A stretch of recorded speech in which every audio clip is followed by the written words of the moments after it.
জুৰিয়াৰ কাৱৈমাৰীৰ আল Curran একাডেমীৰ উদ্যোগত দেওবাৰে আব্দুল আৱাল মেমৰিয়েল হাইস্কুলত অনুষ্ঠিত কৰা হয় চিৰাত প্ৰতিযোগিতা। এই চিৰাত প্ৰতিযোগিতাত পৰ্যবেক্ষক হিচাপে গোৱালপাৰাৰ পৰা মকিবুল হুছেইন উমৰি আৰু সহ পৰ্যবেক্ষক হিচাপে থাকে ডক্টৰ মাছুমা খাতুন। 120 জন ছাত্ৰ ছাত্ৰীয়ে এই প্ৰতিযোগিতাত অংশগ্ৰহণ কৰে।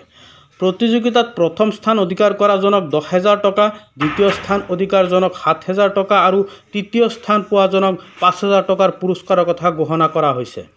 60% ওপৰত নম্বৰ পোৱাসকলক 500 টকাকৈ দিয়াৰ কথা ঘোষণা কৰিছে আল কুৰাণ একাডেমী কৰ্তৃপক্ষই। 15 দিনৰ ভিতৰত এই প্ৰতিযোগিতাৰ ফলাফল ঘোষণা কৰা হ'ব বুলি সংবাদ মাধ্যমক জানিব দিছে কৰ্তৃপক্ষই। প্ৰতি বছৰে অনুষ্ঠিত হ'ব লগা এই প্ৰতিযোগিতাত অকল মুছলমান ছাত্ৰ ছাত্ৰীয়েই নহয়, সকলো ধৰ্মাৱলম্বীৰ ছাত্ৰ ছাত্ৰীয়ে অংশগ্ৰহণ কৰিব পাৰিব।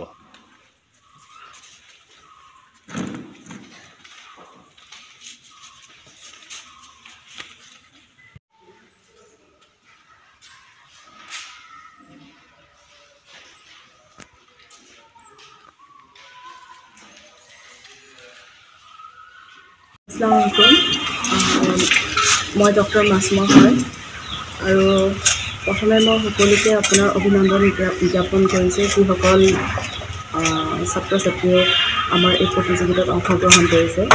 দ্বিতীয়তে মই ধন্যবাদ জ্ঞাপন কৰিছোঁ আমাৰ অধ্যক্ষ ছাৰে আমাক ইয়ালৈ মাতি আনিছে।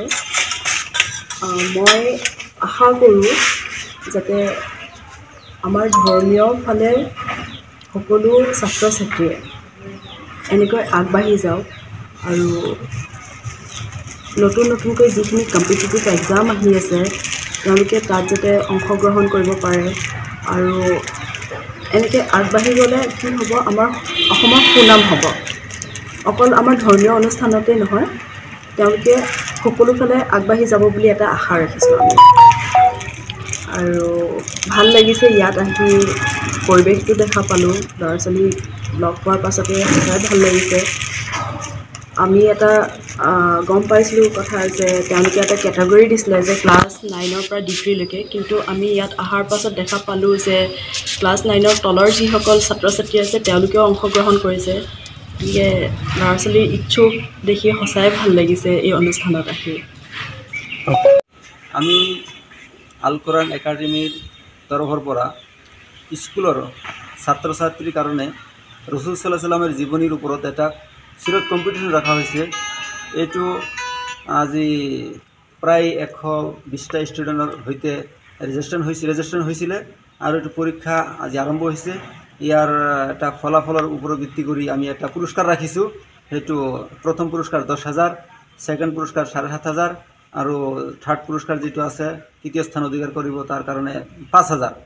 লগতে যিসকল ষ্টুডেণ্টে 60ৰ ওপৰত মাৰ্ক সংগ্ৰহ কৰিব পাৰিব তাৰ কাৰণে সন্মানাৰ্থে 500 টকাৰ বস্তু বা কিবা কিতাপ পাতি দিয়াৰ চেষ্টা কৰিম। আজি যেহেতু প্ৰতিযোগিতামূলক আপোনালোকে এটা পাতিছে, এক্সাম পাতিছে, কিমান ছাত্ৰ ছাত্ৰী আহি আজি এই পৰীক্ষাত কৰিছে, অৱতীৰ্ণ হৈছে? 120টা ৰেজিষ্ট্ৰেশ্যন আছিলে, নিয়াৰ 100 ষ্টুডেণ্ট উপস্থিত হৈছে আৰু এক্সাম লিখি আছে, চলি আছে বৰ্তমান। এক্সাম চলি আছে। ক'ত অনুষ্ঠিত কৰিছে পৰীক্ষাটোত আমাৰ আল কুৰাণ একাডেমীৰ ফালৰ পৰা আব্দুল আৱাল মেমৰিয়েল হাই স্কুলত অনুষ্ঠিত কৰিছোঁ। আমাৰ ঠাইত জাগা কম, দক্ষিণ বগৰীগুৰি, ইমান জাগাত আমাৰ তাত নাই। অনলি এক্সামৰ কাৰণে এই জাগাটো আমি পাৰ্মিশ্যন লৈছিলোঁ আৰু অনাগত দিনত আমি ভাবিছোঁ ইনশাআল্লাহ আমাৰ একাডেমীতে এইখিনি পৰীক্ষাৰ ব্যৱস্থা কৰিব পাৰিম। আৰু অহা বছৰৰ কাৰণে আমি যদি প্লান কৰিছোঁ, আমি যদি ছাকচেছ হ'ব পাৰোঁ, আমাৰ যদি জনগণে আমাৰ আৰ্থিক সচ্ছলতা ব্যক্তিসকলে সঁহাৰি দিয়ে, তেনেহ'লে অহা বছৰ আমি ফাৰ্ষ্ট পুৰস্কাৰ 10,000 ৰাখিছোঁ। অহা বছৰ আমি উমৰা প্ৰাইজ ৰাখিম।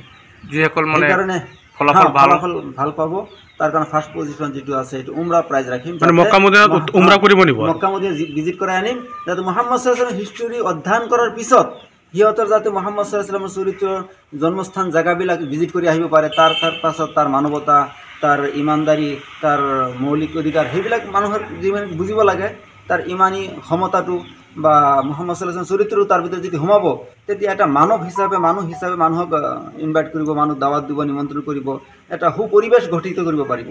আপোনাৰ ইছলামিক একাডেমীখন কেতিয়া আৰম্ভ কৰিছে? আমি 2021 আৰম্ভ কৰিছিলোঁ, 3 বছৰ পাৰ হৈ গ'ল। আমাৰ একাডেমীত হিপছ উইথ জেনেৰেল এডুকেশ্যন হয়, লগতে যিটো বয়স 7 বছৰৰ পৰা 10 বছৰ ষ্টুডেণ্ট লওঁ। কিমানজন ছাত্ৰ ছাত্ৰী আছে বৰ্তমানে? বৰ্তমানে আমাৰ তাত 50টা আছে আৰু বৃদ্ধি কৰাৰ কাৰণে ছাত্ৰ ছাত্ৰী দুয়োটা আছে নে অনলি জেন্টছৰ কাৰণে লেডিজৰ কাৰণে ব্যৱস্থা কৰা নাই অনলি বয়েজ ঠিক আছে মকবুল ইছলাম উমৰীয়ে যিটো পৰামৰ্শ দিছে আমি অতি আদৰেৰে তাৰ পৰামৰ্শটো আদৰি লৈছোঁ আৰু এই বছৰো আমি এনেকুৱা এডভাৰটাইজ কৰিছিলোঁ অনলি মাদ্ৰাছা হাফিজি মাদ্ৰাছা খাৰী মাদ্ৰাছাৰ ষ্টুডেণ্টবিলাকে অনুমতি নাই বাকী মুছলিম নন মুছলিম 9 ক্লাছৰ পৰা ডিগ্ৰী হোল্ডাৰলৈকে অংশগ্ৰহণ কৰিব লেডিজ জেন্টছ চবকে সামৰি আমি পাতিছিলোঁ কিন্তু আমি এডভাৰটাইজ তেনেকুৱা সম্ভৱতঃ কৰিব পৰা নাই যাৰ ফলত নন মুছলিম এজনীয়ে প্লেচমেণ্ট দিছিলে তাৰ পাছত আজি একদমত বহা নাই ইনশাআল্লাহ আমাৰ মুকিব ছাৰৰ পৰামৰ্শ অনুযায়ী আৰু বৃহত্তৰ প্ৰভাৱ প্ৰচাৰ কৰি আগত দিনে ইনশাআল্লাহ তাৰ পৰামৰ্শটো সম্পূৰ্ণভাৱে প্ৰচাৰ দি তাক অংশগ্ৰহণ কৰিম ইনশাআল্লাহ আমাৰ বহুত ভাল লাগিছে ইয়াত অহাৰ পিছত যেহেতু নবী কৰীম সাল্লাল্লাহু আলাইহি সাল্লামৰ সিৰতৰ সম্পৰ্কে ইয়াত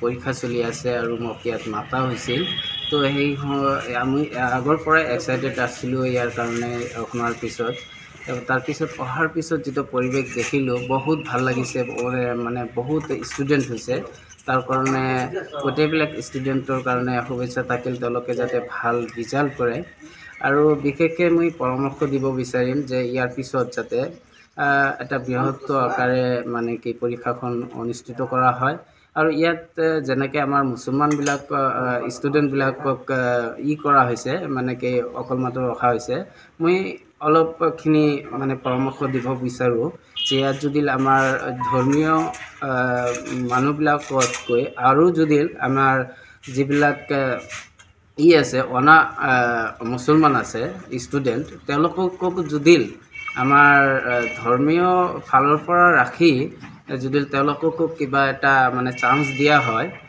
সিৰত সম্পৰ্কে হওক বা তাত জেনেৰেল নলেজ কিছুমান ৰাখি তেওঁলোককো যদি ইয়াত এড কৰা হয় সংযুক্ত সামৰি ল'ব লাগে ভাল হ'ব আমাৰ পৰামৰ্শ হিচাপে তো এইখিনি আৰু দোৱা থাকিল আশীৰ্বাদ থাকিল যাতে আগলৈ আৰু ভাল ধুনীয়াকৈ তেওঁলোকে অনুষ্ঠিত কৰিব পাৰে